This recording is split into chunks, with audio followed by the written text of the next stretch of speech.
Por que dizem que o Deus todo-imanente reside no coração espiritual? Nós não residimos em um lugar? Você não diz que você está em seu corpo? Da mesma forma, dizem que Deus reside no lótus do coração. O lótus do coração não é um lugar. Algum nome é mencionado como o lugar de Deus porque pensamos que estamos no corpo. Esse tipo de instrução é para aqueles que podem apreciar apenas o conhecimento relativo. Sendo imanente em toda parte, não existe um lugar específico para Deus. Porque pensamos que estamos no corpo, nós também acreditamos que nascemos. No entanto, não pensamos no corpo, em Deus ou no método para a realização em nosso sono profundo. Todavia, em nosso estado de vigília, nos agarramos ao corpo e pensamos que estamos nele.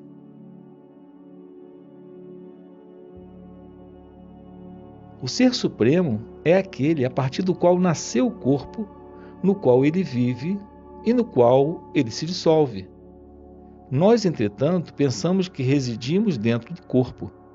Por isso, essa instrução é dada. A instrução quer dizer: olhe para dentro. Deus, ou Brahman, permeia tudo. Mas, então, por que Sri Krishna especifica as manifestações de Brahma no capítulo 10 da Bhagavad Gita? As especificações respondem a uma pergunta de Arjuna que precisava conhecer as manifestações do Senhor para conveniência de adoração. O fato é que Deus é tudo, não há nada separado dele. Dizem que o indivíduo abandona corpos velhos e desgastados e assume novos. É verdade? Você não sabe, em primeiro lugar, o que é velho e desgastado e o que é novo. Em segundo lugar, velho e novo são termos relativos. O que é velho para um rei pode ser novo para um mendigo. A verdade é que a individualidade significa o estado de encarnação até o momento da libertação. Como a graça deve ser obtida? Semelhante à obtenção do ser, De modo prático, como é para nós? pela autoentrega. Disseram que graça é o ser. Devo então me render ao meu próprio ser? Sim, para aquele de quem a graça é procurada, Deus, Guru e ser são apenas formas diferentes do mesmo. Por favor, explique para que eu possa entender. Enquanto você pensa que você é o indivíduo, você acredita em Deus. Ao adorar a Deus, Deus aparece para você como um guru. Ao servir ao guru, ele se manifesta como o ser. Essa é a razão. Existem desastres generalizados espalhando devastação pelo mundo. Por exemplo, fome e pestilência. Qual é a causa desse estado de coisas? Para quem tudo isso aparece? Isso não vai bastar. Eu vejo miséria ao redor. Você não estava ciente do mundo e seus sofrimentos em seu sono. Você está consciente deles em seu estado de vigília. Continue naquele estado em que você não era afligido por eles. Ou seja, quando você não está ciente do mundo, os sofrimentos dele não afetam você. Quando você permanecer como o ser, como no sono, o mundo e seus sofrimentos não o afetarão. Portanto, olhe para dentro, veja o ser. Haverá o fim do mundo e suas misérias. Mas isso é egoísmo. O mundo não é externo. Você se identifica erroneamente com o corpo e por isso vê o mundo externo e a dor se torna perceptível para você. Mas eles não são reais. Busque a realidade e se livre desse sentimento irreal. Existem grandes homens, trabalhadores públicos. que não conseguem resolver o problema da miséria do mundo. Eles são centrados no ego, e daí a sua incapacidade. Se eles permanecessem no ser, eles seriam diferentes. Por que os Mahatmas não ajudam? Como você sabe que eles não ajudam? Discursos públicos, atividade física e auxílio material são todos superados pelo silêncio dos Mahatmas. Eles realizam mais do que os outros. O que deve ser feito por nós para melhorar a condição do mundo? Se você permanecer livre da dor, não haverá dor em nenhum lugar. O problema agora é devido a você ver o mundo externamente e também pensar que há dor lá. Mas o mundo e a dor estão dentro de você. Se você olhar para dentro, não haverá dor. Deus é perfeito. Por que ele criou um mundo imperfeito? A obra compartilha da natureza do autor, mas aqui não é assim. Quem é que levanta a questão?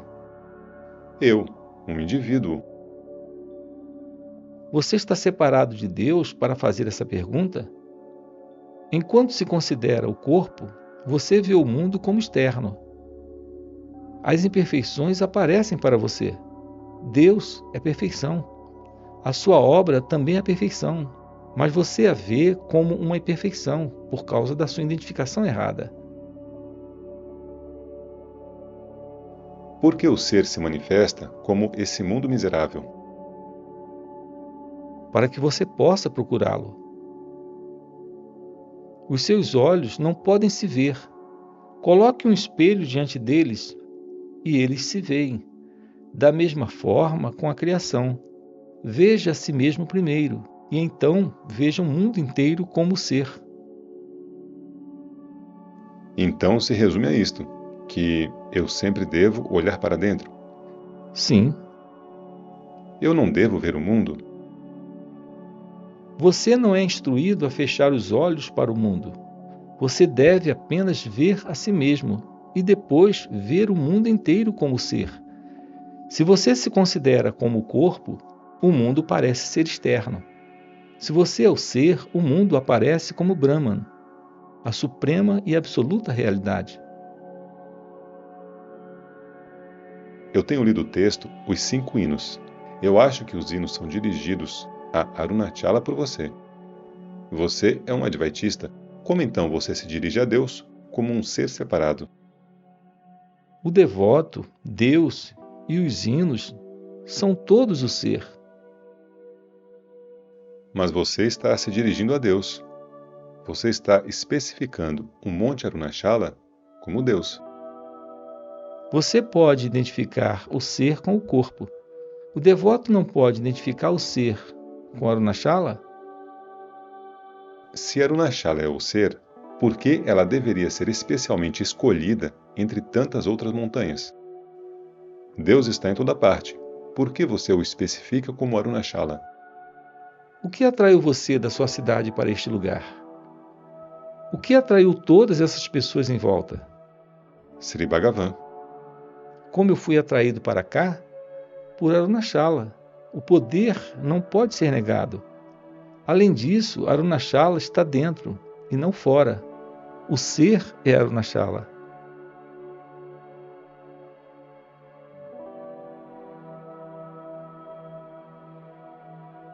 Vários termos para Deus são usados nos livros sagrados, Atman, Paratman, etc. Qual é a gradação neles? Eles significam o mesmo para aquele que usa palavras, mas eles são entendidos de forma diferente pelas pessoas de acordo com o desenvolvimento delas. Mas por que elas usam tantas palavras para expressar a mesma coisa? Isso é de acordo com as circunstâncias. Todas significam ser. A palavra para significa não relativo, ou além do relativo, isto é, o absoluto. Eu devo meditar me concentrando no lado direito do peito para meditar no coração? O coração não é físico. A meditação não deve ser à direita nem à esquerda. A meditação deve ser no ser. Cada um sabe, eu sou. Quem é o eu? Ele não estará nem dentro nem fora, nem à direita nem à esquerda. Eu sou. Isso é tudo. O coração é o centro do qual tudo brota. Uma vez que você vê o mundo, o corpo e assim por diante, dizem que existe um centro para esses, o qual é chamado de coração. Quando você está no coração, o coração é conhecido como não sendo o centro, nem a circunferência. Não há nada mais. De quem o centro poderia ser?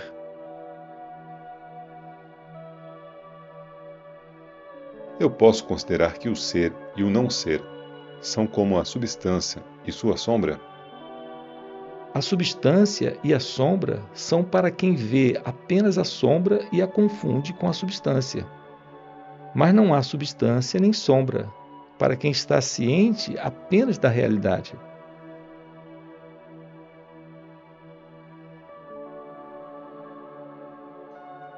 Quando perguntaram a Buda se o ego existe, ele ficou em silêncio. Quando perguntaram se não existe ego, ele ficou em silêncio. Se existe Deus, ele ficou em silêncio. Se não há Deus, ele ficou em silêncio. O silêncio foi a resposta para tudo isso. Algumas escolas do hinduísmo interpretaram mal o seu silêncio porque elas dizem que ele era ateu. Se ele era ateu, por que ele teria falado de nirvana, de nascimentos e mortes, de karma, reencarnações e dharma? Seus intérpretes estão errados. Não é assim? Você está certo. Um professor muçulmano perguntou como a adoração de Vishnu pode ser compatível com a Advaita. Adorar Vishnu também é Advaita. Assim como o corpo individual abrange a alma, o ego e o corpo grosseiro, Deus abrange Paramatma, o mundo e os indivíduos.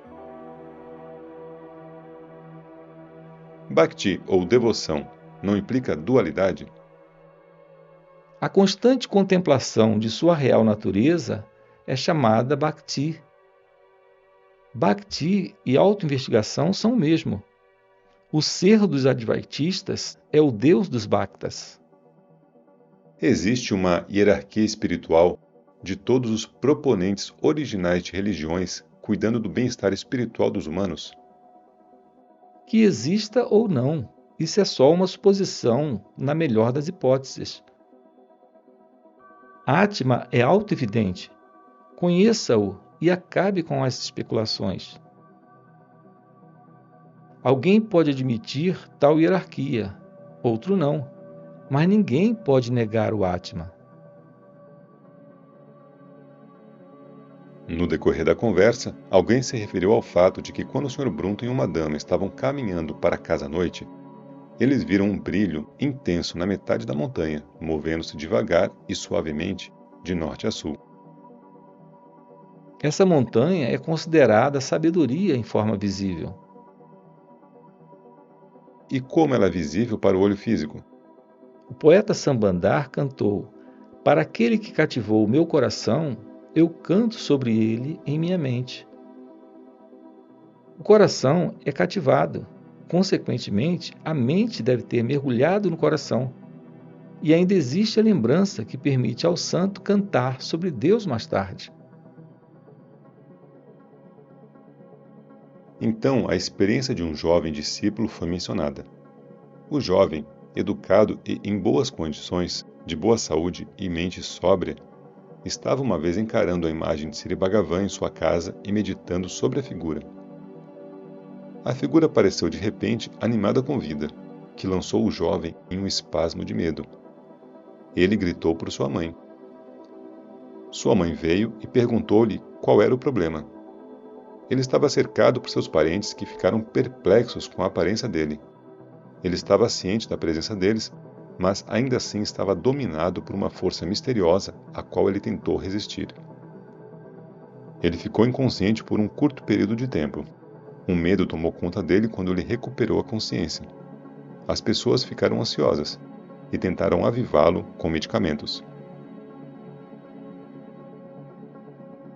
Quando mais tarde ele chegou a Tiruvannamalai, ele teve algum presságio de uma experiência semelhante, mas a proximidade de Sri Bhagavan impediu qualquer acontecimento adverso. Mas sempre que ele vagava para longe do salão, ele encontrava a força quase irresistível e ficava sob o domínio do medo. É assim? Ninguém me disse isso antes. Isso não é Shaktipad, a descida do poder divino? Sim, é. Um louco se apega aos sankaras, às impressões psicológicas ou emocionais que contribuem para a formação de padrões comportamentais, enquanto um inani, um sábio, não o faz. Essa é a única diferença entre os dois. Inanna, a sabedoria, é uma forma de loucura. Um homem está percorrendo a rota de seus sankaras, e quando ensinado que ele é o ser, o ensinamento afeta a sua mente e a imaginação desencadeia tumultos. Ele se sente impotente diante do poder atacante. As suas experiências são apenas de acordo com a sua imaginação a respeito do estado do eu sou o ser. Somente Shaktipat, o toque da graça, confere a experiência verdadeira e correta. Quando o homem está pronto para receber as instruções e a sua mente está prestes a mergulhar no coração, a instrução transmitida opera em um lampejo e ele percebe o ser muito bem. Do contrário, há sempre o esforço.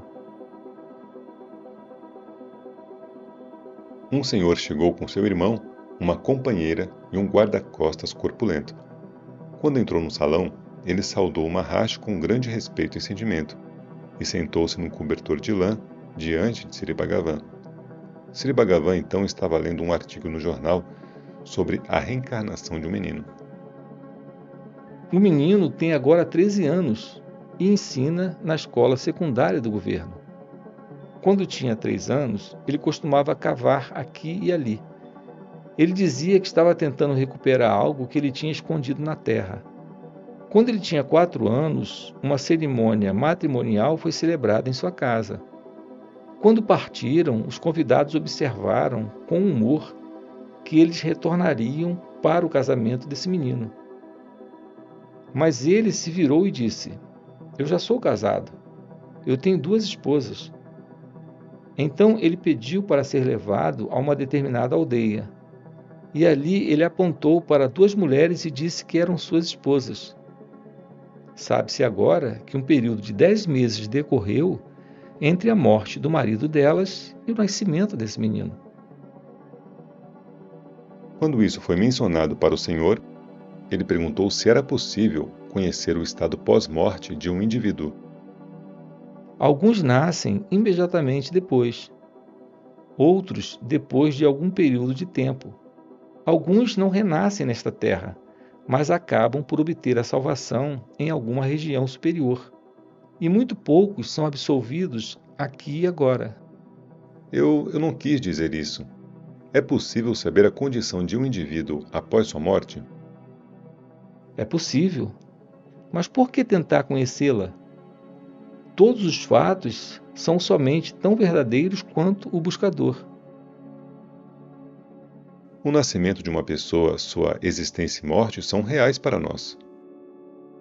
Porque você tem identificado erroneamente o seu próprio eu com o corpo, você pensa no outro em termos de corpo. Nem você, nem o outro é o corpo. Mas, do meu próprio nível de compreensão, eu considero a mim e o meu filho como reais. O nascimento do pensamento eu é o próprio nascimento. Sua morte é a morte da pessoa. Depois que o pensamento eu surge, a identidade errada com o corpo surge.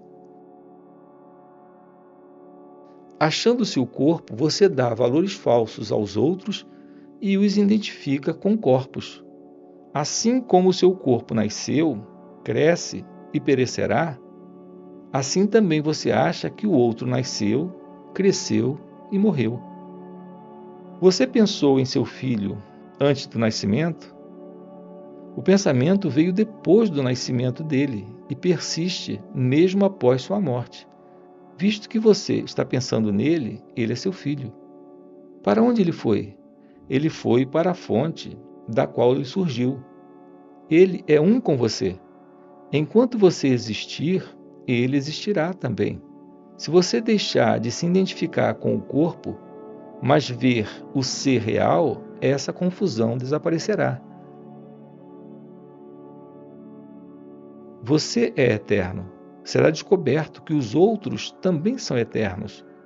Até que essa verdade seja realizada, sempre haverá esse sofrimento, devido a falsos valores decorrentes de conhecimento errado e identidade errada.